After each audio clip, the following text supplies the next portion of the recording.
I don't know how there's broke people out here sleeping just fine at night. Dummies, losers. If you want to get rich, I absolutely guarantee you will get rich. You have the entire world at your fingertips and you're still not motivated and you still don't care enough and you're still not prepared to try something new. You deserve to lose. I don't feel sorry for you at all because when I had nothing, I'd do anything it took. I could say I love my wife all day long. I could say I love my kids all day long. What does that even mean if I'm not going to finish work and take an extra hour out of my day to try something new? Your love means nothing if you don't try. Sleep less and get rich. You either want it or you don't. Truthfully, if you want it, it's possible to fail. You have to wake up and you have to give a shit. You have to wake up and go, you know what? I'm responsible for my health and I'm responsible for my finances and I'm responsible for my family and I'm responsible for the decisions I make and I'm responsible for my work ethic and I'm responsible for my motivation and I'm going to win. That's all you have to do to be monumentally wealthy. Yeah. And the reason it is so easy is because most people can't do that. If everyone could do that, then to win would be hard. The primary objective of financial freedom isn't Lambos and yachts and these things. It's to not have constant anxiety, stress, and worry and complaints about health, or your mother needs you, or your car breaking down. It's just knowing that all of life's little problems can be fixed because you have money, because you can pay someone else to fix them. To achieve this dream, men in the 1800s would get into wagons and cross the uninhabited terrain, risk murder or kidnap, risk malaria or typhoid, and if they made it alive, they'd buy a shovel and stand in the desert heat all day long, digging in the sand for little pieces of gold. People lost their lives for a chance at financial freedom. And nowadays you say to someone, you haven't got to do that. You don't have to take a 6-week journey across unexplored terrain and risk your life. You haven't got to do that. You know what you have to do? You have to type on a keyboard. Yeah, later. How the fuck do you help these people? What can I do? And the majority of people are losers.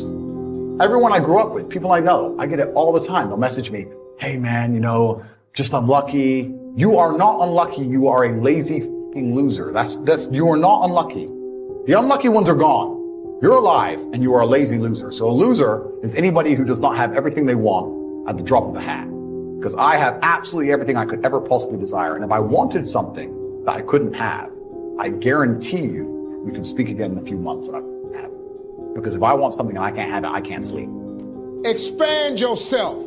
Take yourself out your comfort zone. If you stay in your comfort zone, that's where you will fail. Success is not a comfortable procedure. So you got to get comfortable being uncomfortable if you ever want to be successful. I don't want to laugh at you for still having jobs, still being wages and still being brokies. Years later, I made my first Christmas message. I said, if you don't do something about this situation you're in, sir, you're going to stay a wagey. And guess what? You're still a wagey. The universe is extremely giving. If you actually try and you actually want it and you're actually not making excuses, lying, talking shit, you're going to get what you want. And this may be elitist. I understand that. But if I put myself through endless pain to end up where I am, it's very hard for me to have sympathy on the man who's afraid of pain. I've been through endless. I now have everything I've ever desired. You have none of the things you desire. Am I supposed to feel sorry for you? Am I supposed to look at you and go, oh, poor dude? No. You didn't go through the shit I went through. You didn't put it on the line. So you deserve your substandard reality. Because if you actually wanted it and you actually tried, you'd have it. You can have anything you want on the planet. There's not a car I can't have. There's not a house I can't buy. If I want to go to a yacht, if I want to go to Antarctica, there's nothing I can't have. Bam. Because I've decided to become this man. It's the same for absolutely every single one of you at home. If you're sitting there saying, oh, but I tried my best and I still didn't get it, you're lying. The universe gives it to everybody who genuinely tries. God decides who gets what, and it's very simple. I have never seen somebody in my entire life want something and not get it. I've seen people say, yeah, I want to get bigger and not get bigger. But I've never seen somebody go to the gym, train hard, eat right every day, not get bigger. So the guy who actually wanted it gets exactly what he wanted. The universe is super giving. The universe will make you big, strong, famous, and rich. You can have everything you've ever desired if you actually want it. But if you don't actually want it, it's not going to give it to you because you cannot fool the universe and you cannot fool God. That ain't going to work. It's never going to work. If you think ordinary's cool, ain't no problem. But if you are sitting in this room and you have extraordinary aspirations, then you're gonna have to do extra. It's no other way. It's very easy to be anything you want. As a man, if you don't make yourself valuable, you have no value. You have to get up and do it. Being a man is hard mode. But just like you play the video game on hard mode, when you win, you get a higher score. There is no better existence than a top tier male. Everyone knows what to do. You know you're supposed to go to the gym. You know you're supposed to train, learn how to fight. You don't do them. That's your decision. It's your prerogative. I didn't make that choice. You keep praying for drive, but what you really need is discipline, because when everything in you says no, discipline screams yes and drags you forward. The temporary satisfaction of quitting is outweighed by the eternal suffering of being a nobody. So people sit and they try and conflate the issue to avoid the hard work because they're cowards or they're lazy, and they sit there and go, oh, there must be some other way. There isn't. And even if there was, the hard workers would have found it, and they'd be doing it with hard work applied on top anyway, so it still wouldn't work for a fucking loser. Going to the gym is a search for truth, because you can either lift that bar or you can't. When you train yourself to become more capable, that is a search for truth. Money that you make, they can take it off you, yes, but when you dedicate yourself to money, you can call that real, you can spend it, you can take care of people you love. Those are real things. But if you want to be an honest person or a good person, perhaps these are the most important things you can actually do with your day.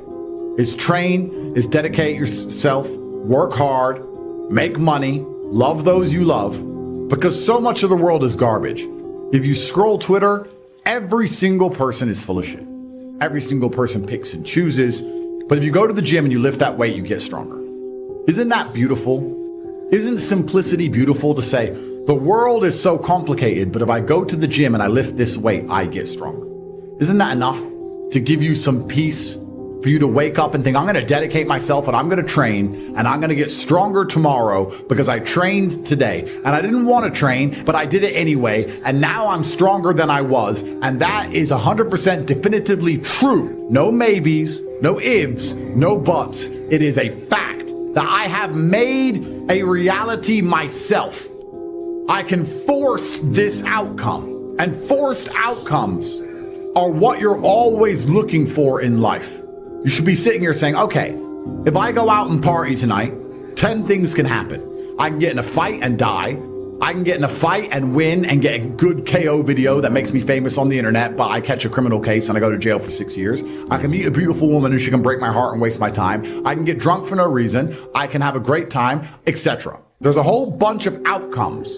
But if you say I go to the gym and I lift those weights, what happens? I get stronger. It's a forced move. It's a forced move, and it's a universal truth. I am going to try, as I optimize my life, to not only always look for forced moves, but also to be looking for the truth of all things. And I think that's what I love so much about competition, because competition is a search for truth. Who's better? Search for truth is a very beautiful thing. How do you feel? I feel busy. Yeah, but are you happy? I'm busy. I'm doing this. I'm doing this. I'm doing this. I'm doing this. I'm busy. And that's the purpose of man. Why is any of the other men watching this waking up each day if they're not trying to get strong, get rich, and fight their enemies? What the fuck are you waking up for? What are you waking up for if you're not thinking, I need to be stronger, I need to be richer, and I need to engage the enemy? What do you want to do? You want to go on a boat and then take Instagram pictures and talk about how you're a boss? You should hit the gym. You should get as strong as possible. You should then decide you need to make some money. Once you've got money in the bank, you need to find an enemy worth engaging. When I said earlier, you can't love something unless you hate. You can also apply that to, as a man, you can't love anything unless you're capable, which means you need to hate the fact that you're incapable of certain things. You can't be rich unless you hate being broke. Everyone wants things. Wanting things is not the same as being dedicated towards something. Dedication is action. It doesn't matter. Everyone wants shit. When you dedicate yourself to something, only then will God give it to you. So unless you hate being broke, you'll never be rich. And I'll tell you why. Because poor people will say, man, I really want to be rich. And then for 3 days, they'll try. But the majority of the time, they're actually happy being broke. They're happy playing a video game, eating some ramen, and sitting around with their friends. So they only feel temporarily motivated to escape the trap. But most of the time, they're happy to be exactly where they are, which is why they'll stay exactly where they are. They don't hate being broke. I had permanent insomnia when I was poor. I was like, there must be a way. I'm missing something. So unless you hate being poor, you're not going to love being rich enough to ever get there. As a man, if you want to even be able to show love to the world, you need to be extremely capable of so many things. Why, when a little loser with no money tells a girl, I love you, why doesn't she care? Because it doesn't mean anything. Because even if you love her, if she needs a hospital bill paid, you can't pay it. If she needs defending on the street, you can't defend her. If she needs her problems fixed, you can't fix them. So your love means nothing. When the big, strong, rich, important billionaire says he loves her, it matters. So if you're a man and you say, oh yeah, I love my family, but you're not rich, not really. Because if you really loved them, you'd be trying your very best to be as capable as possible of taking care of them. If you love them, you'd be working your ass off. You love your family, but you're broke playing video games. You don't love them. You're not allowed to love things as a man unless you have things. So if you want to tell a woman you love her and see her eyes light up, if you want to tell your parents you love them and then be able to relax in old age, all of that's going to happen when you get big, strong, and rich. But when you're a brokey, your love means nothing. Your loyalty means nothing. Why do I need the loyalty of a man who's so weak that if I'm attacked on the street, he can't help me? Andrew, I'm loyal to you. Okay, we're under attack. It's a street fight. I'm getting stabbed, and you're standing there pissing your pants. What does your loyalty mean? This is how the world works as a man. So if you're the kind of man who is not dedicated and not motivated to permanently become as strong and rich as possible, you're not even capable of being loyal to or loving anything. If you're a man and you're not trying to become rich and powerful, I don't know what the fuck you're doing with your time. If you're a man and you're not motivated to do anything it takes to get into the winner's circle, the main characters, if you're not dedicated, you don't have the motivation, if you're not prepared to do whatever it takes to get to the top, I don't know what the fuck you're doing with your life. Although the climb is difficult, it's arduous, yeah, sure. It's gonna hurt on the way up, but it's worth it. When I was 16, you didn't see money. I didn't see money. I didn't have the internet. I didn't see private jets. I didn't know Monaco. I didn't know Saint-Tropez was a place. I didn't know about girls on yachts. I didn't know about anything. I'm growing up in England completely flat broke. And the first time I had access visually to money, I knew I couldn't live as a second-class citizen any longer. I make all of this clear to people, and I say that money is a competency test. You simply need to want it. If you want it, you're going to get it. But you're not going to get anything in this life you do not want. I'm very fortunate. I'm very happy that I was poor for a long time because I never would have been able to learn the lessons I've learned. You have to understand, I'm rich because of a bunch of things that money cannot buy. My money's nothing, right? Money's easy. Like once you're past 10 mil, let's say, there ain't nothing to buy. I mean, how many diamond watches do you need? I believe money is an amplifier. So if you're a dork and you get incredibly wealthy, you become a mega dork. Money is an amplifier. It doesn't change. Like I respect Elon. They're great guys, whatever. I don't know them. Who cares? Point is, I wouldn't want to be them. Everyone wants to be me. I've got every single gift that God can give. But the ones that weren't God-given was because I put myself through hell. I put myself through hell because I decided to throw comfort away. For 10 years of my life, I was never comfortable. So I'm very glad I was poor for a very long time. And the reason I'm the richest person on the planet is not because of the amount of money I have. It's because of all the shit that happened to me when I was poor. There's people with lots of money, but they don't have the network I have. They don't have the brotherhood I have. Having women who would literally, you could go to jail for 10 years and they would wait for you. Like having physicality, all the pain, all the bullshit I've been through. You ain't a good man if you haven't had trauma. I don't see anyone else on the planet richer than me because they're either too old or their life's been too easy. You're not supposed to be comfortable. You were never evolved to be comfortable. You're supposed to be uncomfortable. You have enjoyed comfort when I haven't, and that's fine, but don't expect me to look at you as my equal because you're not. If we were still in the animal kingdom, the lions, they weren't just born big lions. They had to fight other lions. They had to fight to get that antelope. They had to fight to be the boss. We're living in a comfortable world now where people think, oh, it doesn't matter, it doesn't matter. But you know what? To some degree, it does matter. I know I am the best version of me that could possibly ever exist. I know that God is proud of me. If you're listening to this and you think I'm never lucky, I'll tell you why, because God dislikes you because you're fucking lazy. If you're not a quitter and if you're not lazy. If you're prepared to follow instruction, if you're prepared to dedicate yourself for 6 solid months, 6 months out of your life, and you'll be fine. But it takes dedication. It doesn't take motivation, it takes dedication. You can't be motivated to put yourself through hell all the time. You have to be disciplined. You're not tired, you're undisciplined. You keep lying to yourself, calling it burnout, calling it stress, pretending it's your circumstances, but deep down you know it's weakness. You know you got the energy to scroll endlessly, binge shows, but when it's time to build, to move, suddenly you're empty. Why? Because you're chasing motivation like a drug addict chasing his next high. Winners don't wait to feel like it. They move through the mud, through the darkness, through the doubt. I don't believe in motivation, I believe in discipline. Like I've achieved this amazing life and I've tried very, very hard, but it could have been harder. About 86% hard. It wasn't 100% hard. Why? Because the competition's zero. It's amazing to me. Everyone's a loser. I can say to somebody, listen, I'll make you a millionaire. Do this. Oh yeah, but the kids are home from school now. And then they'll sit and go, really wish I had some money. You are a loser. And then they'll say, can't afford a Ferrari, and wonder why. Like they'll be confused in their minds how they didn't end up getting what they want.